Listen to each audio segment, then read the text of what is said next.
Ndị Igbo ekene m unu. Asị m ka nke echikwelu ya zelu.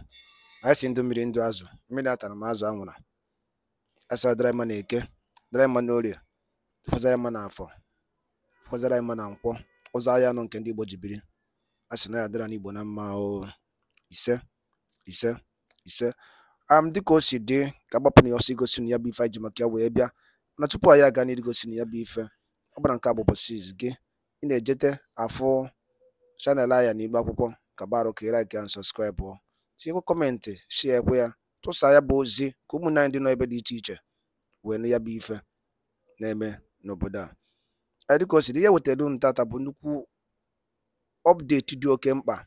Mma nchọ ka onye ọbụla m isie ya, mma nchọ ka ị ga ya bụ ife, ị ga-esi ya bụ ife wetara unu kpasịta maka ya bụ ife na-eme n'obodo anyị nọ n'ime ya. And were ndị Igbo na-azọ drọpụra your own comment n'ihe a nwanne anyị nwoke kwuru n'iru akwụkwọ dị oke mkpa ka anyị mara ife iche n'ụdị nke gị.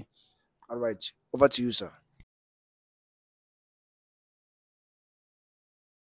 Onye m kwuru ihe gbasara Biafra adịzi ka onye moto kụdara edome n'ụlọ ọgwụ na-enye ya ọbara na-akwụ ya ka ọ na-ekute ume, but one day onye ahụ ga-ebilite, ọ ga-arị ndụ, ọ ga-ebilite welie aka elu, and mgbe ahụ ndị Igbo ga-enwere onwe. Biafra ga-adị, Biafra ga-abịa, pụta oge irube. Awụ m onye amụma. Eburu m amụma Donald Trump in 2011. Eburu m amụma Python dance. Eburu m amụma na Donald Trump na ga-enwe second term Donald Trump, and ọ bịara na mmezu. Okwu m na-ada n'ala, but ugbu a ndị Igbo erube n'inwere onwe ka enwe udo n'ala Igbo gburugburu. As a Biafran spiritual leader, asị m ka enwe udo n'ala Igbo gburugburu, ka udo dịrị. Ndewo. Udo, this is the Master Prophet Young Joshua Yawins, the awakened one of the Biafran people, Biafran spiritual leader, the prophet and the founder of the new Igbo Biafran indigenous religion, Rofatna. Ụbọchị taa 24th of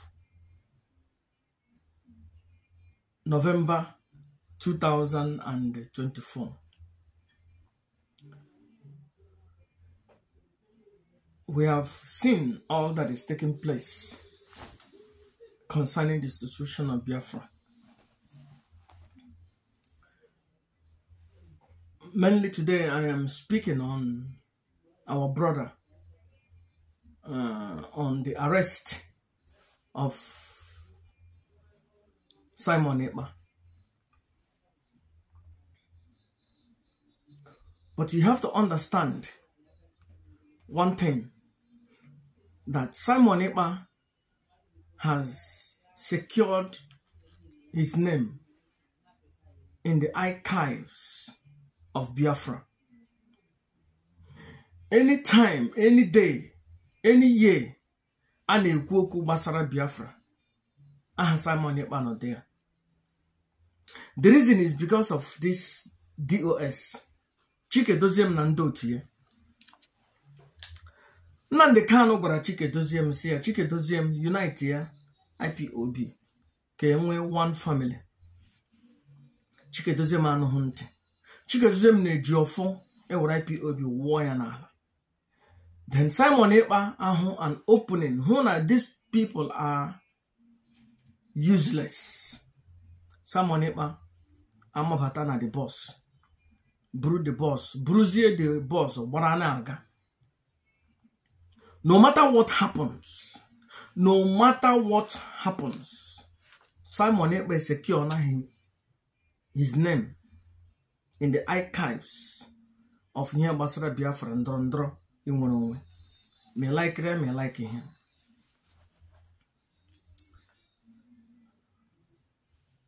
As the Biafran spiritual leader, and I'm in the middle, I wish Simon Ekpa well. I also wish the Supreme Commander of the indigenous people of Biafra, I also wish him well. Achọrọ m ka Maazị Nnamdi Kanu pụta na ndụ na ahụ isi ike. Achọkwara m ka Simon Ekpa pụtakwa na ndụ na ahụ isi ike maka ha niile nwanne anyị. As a Biafran spiritual leader, ahụrụ m Nnamdi Kanu n'anya, ahụrụ m Simon Ekpa n'anya, ahụrụ m Wazirike n'anya, ahụkwara m Uche Mefo n'anya. Ihe ewu ndị anyị ma na-eme ndọrọndọrọ ka ndị Igbo nwere onwe. But as I said 1 week ago, na ihe gbasara Biafra na-ewere nenye wela ya azụ. Na Biafra enwe ihe ọbụla onye ọbụla nọ n'ụwa mere Biafra abịa in the next 1 year, 2 years, 3 years, or 4 years. It is impossible. And as long as they are working the one, ma hụ ya ọ ga-abịa. And ahụhụ m na anyị ga-enwere onwe from now to the next 4 years. Ahụbeghị m ya, nhụ ya ọ ga-abịa na mmezu. And mgbe m na-ekwubeghị ihe, onye ọbụla waga gburugburu ọ gbagara n'onwe ya. I am the working the one.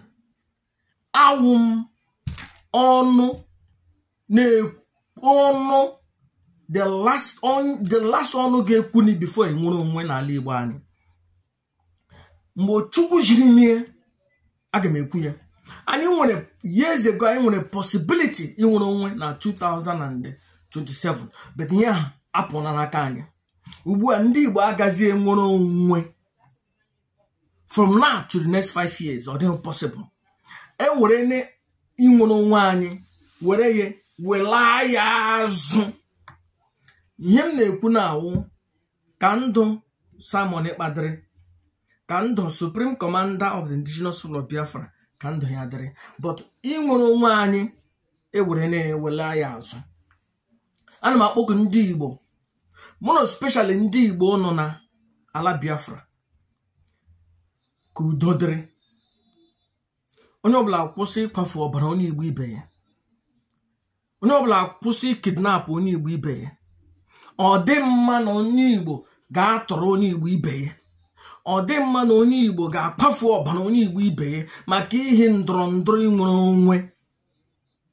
Anyị chiri nwere onwe ka anyị nọ nke anyị ịpụta from aka ndị ji anyị ne. Ọ wụzighị na anyị ga-eje na-egbu ọchụ na-akwafu ọbara ndị Igbo anyị. Enweghị ala na-agbaghara aghara n'ala Igbo. Ala na-agbaghara aghara n'ala Igbo. Ọ dị mma. Onye ọbụla na m asị ka enwe udo na Biafra gburugburu.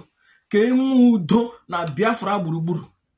Let there be peace in the land of Biafra. Ka enwe udo.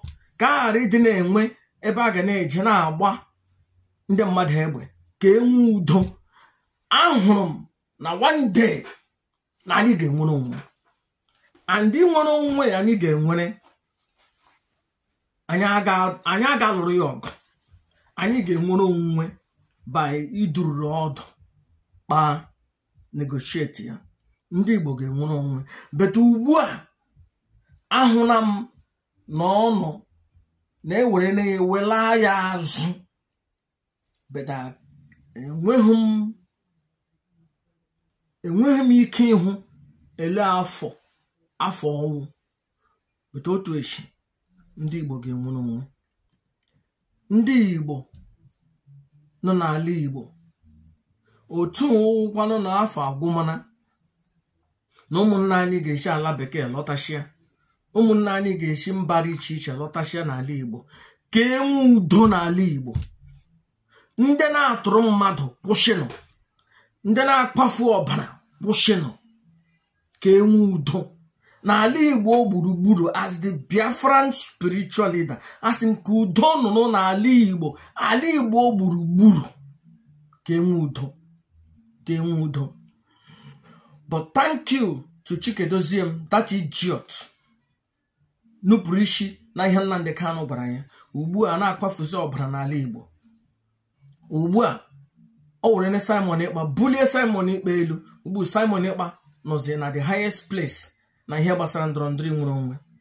No matter mgbe ọbụla Simon Ekpa pụtara, ọkwa Simon Ekpa arịana. Ọkwa ya arịana. No matter ihe ọbụla mere ne, ọkwa ya Ariana. Simon Ekpa wụrụ na onye ama ama n'ihe gbasara ndị Igbo, ndọrọ ndọrọ ndị Igbo inwere onwe. Me like ya, me like ihe. Ana m support Simon Ekpa, but ihe m na-ekwu ihe m hụrụ because of na ejiteen na ya. Ọ ga-anọ otu izu ụka, ọ ga-anọ otu izu ụka abụọ, ọ ga-anọ ọnwa atọ, ọnwa isii. Mgbe ọbụla Simon Ekpa pụtara, ọkwa ya Ariana. Ọ wụọna onye ama ama na ala bekee na-adọ ndọrọ ndọrọ ndị Igbo inwere onwe. Ọkwa Simon Ekpa Ariana. So mgbe ọbụla Simon Ekpa pụtara, aga m akpọ ya, congratulate ya because ọkwa ya Ariana. Ihe ọwụzi na-awụ onye na-adọ ndọrọ ndọrọ ndị Igbo inwere onwe. So Simon Ekpa pụta, aga m akpọ ya na phone, congratulate ya, nyekwana ya advice, si ya nwanne ka udo nọ na Biafran land. Onye m ga-agwa ya, but aga m congratulate ya because ọkwa ya Ariana. Ndị Igbo mara na ihe karịa agwọ, ka anyị nwere n'udo, ka udo chia n'ala Igbo. Onye ọbụla na-akpafu ọbara mmadụ n'ala Igbo, you are on your own. Aka ga-akpara gị. Today wu 24th of November. Otu njikwa ya 1 week ago ka m na-ekwukwe ya taa. Onye ọbụla n'ala Igbo na-atụrụ onye Igbo ibe ya, na-akpafu onye ọbara onye Igbo ibe ya, na-eje na-atụrụ mmadụ na-anara ego, aka ga-akpara gị. Ihe ihe mmụọ, ihe ihe Chukwu kwuru, ihe mmụọ nọ n'ala Igbo kwuru, ka anyị nwee udo n'ala Igbo. Anyị nwee udo, a ga-enwe ihe ga-emeni ndị Igbo anọ n'ofe, nwekwe ihe ga-emeni ndị Igbo anọ na the place. Anyị ga-enwe udo without iwere ọbara ndị Igbo buru ibu wụọ ya n'ala. Ya dịrị nọ na mma, ya dịrị ndị Igbo na mma, ya dịrị nọ na mma. Unu ụmụ Chineke, unu ụmụ Chukwu, and ụmụ Chukwu aga akpafu ọbara ibe ha. Ekelene m nnọọ, abụ nwanne nnọọ, the awakened one of the Biafran people, onye amụma eze mmụọ, the spokesperson of the great and mighty Chukwu, the God of the Igbo people. Chukwu gozie nnọọ, ndewo. Ndị be anyị ekenekwanụ m unu, dịka unu si wepụta oge unu ịgekwa ya bụ ife nnukwu ozi dị oke mkpa eji maka ya wee bịa n'iru akwụkwọ na Igbo Media, bụ ebe anyị si wee na-wetara unu ya bụ nnukwu ozi dị oke mkpa gbasịta maka ihe na-eme n'obodo anyị nọ n'ime ya, ana gbasịta maka nwere onwe ndị Igbo na-azọ, ana gbasịta maka Maazị Nnamdi Kanu Ladies. Dịka ị nụrụ ihe nwanne anyị nwoke kwuru n'iru akwụkwọ, ka efi were ikwu n'udo nke gị, asị gị kwuo ka efi were ikwu, maka na otu aka o ji debe njọ, ọ ya adịkwanụ mma. Ọkwụ na ọtụ ụmụnne m, achọrọ m ka unu tinyere anyị alụ nke unu ife unu chere n'iru akwụkwọ, ikwucha ya bụ ife kapa arụsie ya, kwurute ụmụnne anyị ndị ọzọ ntị, kwurute ụmụnne anyị ndị ọzọ ntị. Daalụ dị nne na ụmụnne m bụ ọma na-ege ntị. Anyị na-ekene ndị nnekunu si na-esoyere anyị. Anyị siri ngwa nke mesịa n'ụmụ Igbo.